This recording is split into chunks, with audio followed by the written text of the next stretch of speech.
سنت کی وجہ سے نہیں، اپنے کرتوتوں کی وجہ سے۔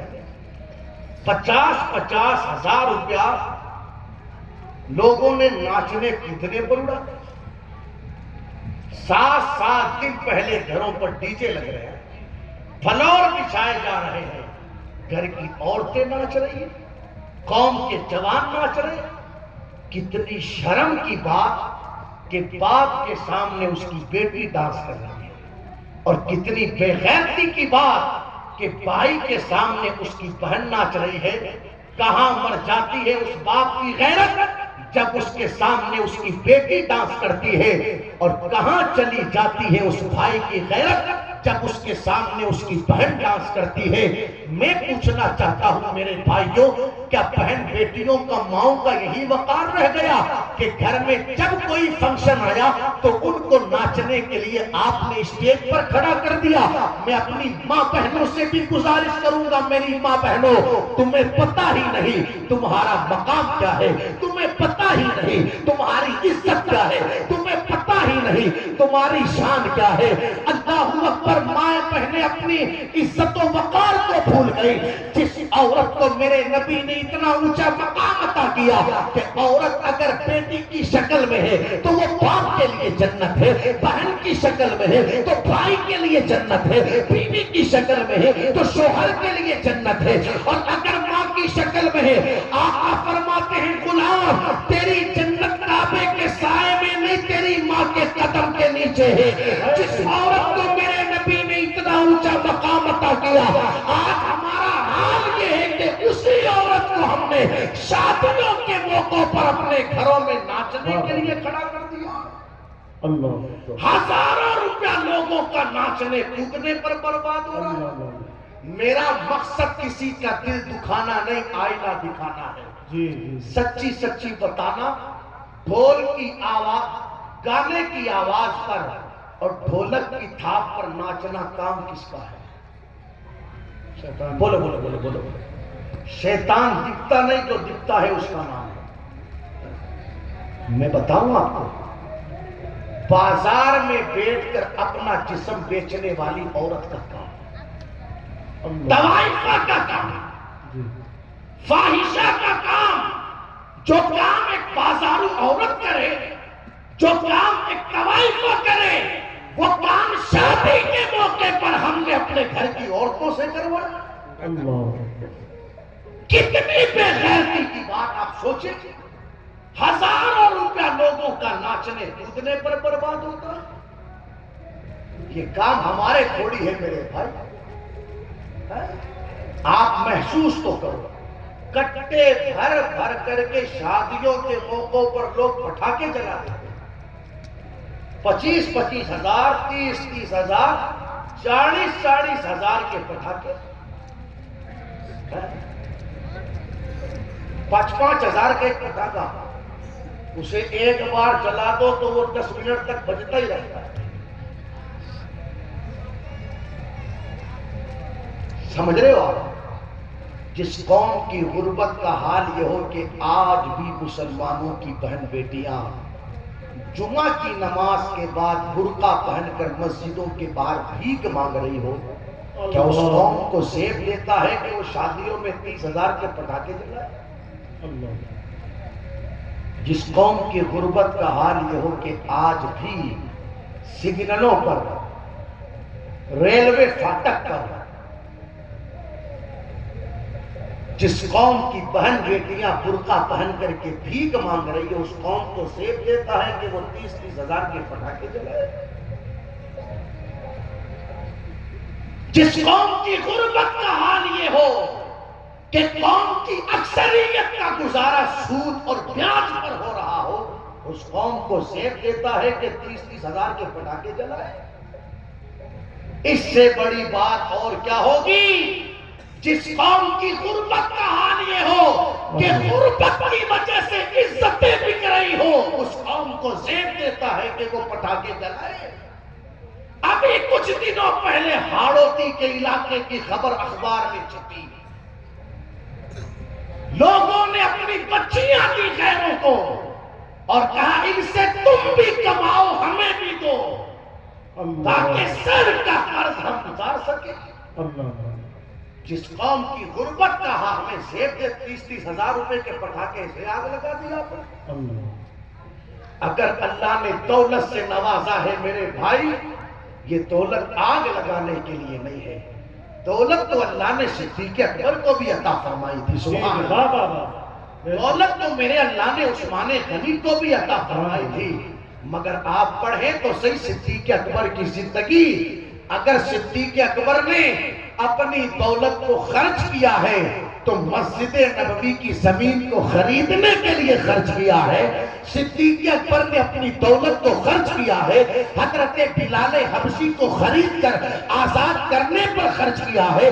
اگر صدیق اکبر کی دولت خرچ ہوتی ہے تو مدینے والے کے دین کے لیے، مصطفیٰ کی شریعت کے لیے خرچ ہوتی ہے۔ سبحان اللہ۔ کسی نے پوچھا تھا صدیق اکبر سے رضی اللہ تعالیٰ عنہ، ابو بکر آپ کو کیا پسند ہے؟ کیا پوچھا؟ آپ کو، میں پوچھوں آپ سے آپ کو کیا پسند ہے تو کوئی کسی علاقے کی مٹھائی بتائے گا، کوئی کہیں پر گھومنا بتائے گا، ہم یہیں تک سمٹ گئے، کھانے میں یہ پسند، پہننے میں یہ پسند، گھومنے میں یہ پسند ہے۔ لیکن کسی نے پوچھا صدیق اکبر سے، حضور آپ کو کیا پسند ہے؟ ارشاد فرماتے ہیں جب میری پسند پوچھی تو سنو، ابو بکر حضور کو دیکھتا رہے، یہ ابو بکر کو پسند ہے۔ میں حضور علیہ السلام کے چہرے کا دیدار کرتا رہوں، یہ مجھے پسند ہے۔ دوسری چیز کہتے میرا سارا مال حضور کے دین کے لیے، حضور کے قدموں پر قربان ہو جاوے، یہ مجھے پسند ہے۔ اور آپ محسوس کریں کس شان سے انہوں نے دین کے لیے اپنے مال کو پیش کیا۔ توجہ ہے آپ کی؟ ایک موقع پر میرے آقا علیہ السلام نے صحابہ سے کہا، صحابہ مال کی ضرورت ہے، دین کے لیے مال چاہیے۔ آج تو ہم گناہوں کے کام کرنے میں ایک دوسرے کی ہوڑ کرتے ہیں، لیکن سبحان اللہ صحابہ نیکیوں میں ایک دوسرے کی ہوڑ کرتے تھے۔ تو حضور علیہ السلام نے فرمایا صحابہ مال کی ضرورت ہے، مال چاہیے۔ ہر صحابی نے اپنے اپنے اعتبار سے حضور علیہ السلام کی بارگاہ میں مال پیش کیا۔ اس مجمع میں صدیق اکبر بھی ہے، عمر فاروق اعظم بھی ہے رضی اللہ تعالیٰ عنہما۔ حضرت عمر اپنے گھر گئے، صدیق اکبر اپنے گھر گئے۔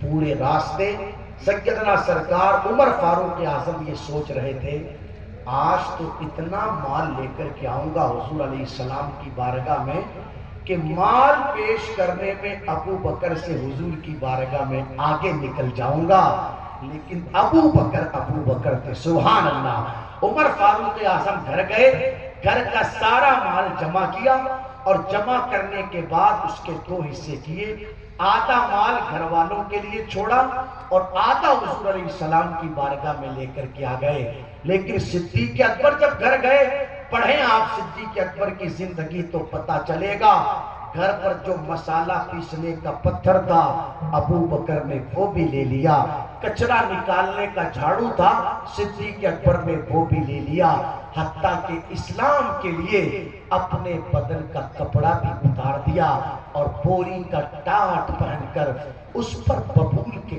کانٹے لگا لیے اور اپنا سب کچھ لے کر حضور علیہ السلام کی بارگاہ میں حاضر ہوئے۔ میرے آقا علیہ السلام نے فرمایا عمر کیا لے کر کے آئے ہو؟ عرض کی یا رسول اللہ مال کے دو حصے کیے، ایک گھر والوں کے لیے چھوڑ دیا اور ایک حصہ آپ کی بارگاہ میں لے کر کے آ گیا۔ میرے آقا نے فرمایا ابو بکر تم کیا لے کر کے آئے ہو؟ عرض کی یا رسول اللہ اپنا سب کچھ ہی آپ کی بارگاہ میں لے کر کے آ گیا، حتیٰ کہ دین کے لیے ابو بکر نے اپنے بدن کا لباس بھی اتار دیا ہے، ٹاٹ کا لباس پہن کر اس پر ببول کے کانٹے لگا لیے ہیں۔ سیکری والوں یہ جو دین ہم تک پہنچا ہے اتنی آسانی سے نہیں پہنچا جتنا آسان اس دین کا ہم تک پہنچنا جتنا آسان ہم اور آپ سمجھتے ہیں۔ آج کیفیت یہ ہے وہ دین کے جس دین کے لیے صحابہ نے قربانیاں پیش کی، وہ دین کے جس دین کی خاطر میرے نبی کے راستے میں کانٹے بچھائے گئے، وہ دین کے جس دین دین کی خاطر حضور علیہ السلام کی پشت مبارکہ پر اونٹ کی اوجڑیاں ڈالی گئی، وہ دین کے جس دین کی خاطر حضور علیہ السلام کے گلے میں چادر ڈال کر اس چادر کے ذریعے آپ کے گلے کو گھوٹا گیا، وہ دین کے جس دین کی خاطر میرے نبی کو طائف کی سرزمین پر پتھر مارے گئے، وہ دین کے جس دین کی خاطر حضور علیہ السلام کے تندہ میں مبارک شہید کیے گئے، وہ دین کے جس دین کی خاطر احد کی سرزمین پر حضور علیہ السلام کا خون بہا، وہ دین کے جس دین کی خاطر حضرت امیر حمزہ رضی اللہ تعالیٰ عنہ کا کلیجہ چبایا گیا، وہ دین کے جس دین کی خاطر حضرت مصعب ابن عمیر رضی اللہ تعالیٰ عنہ کو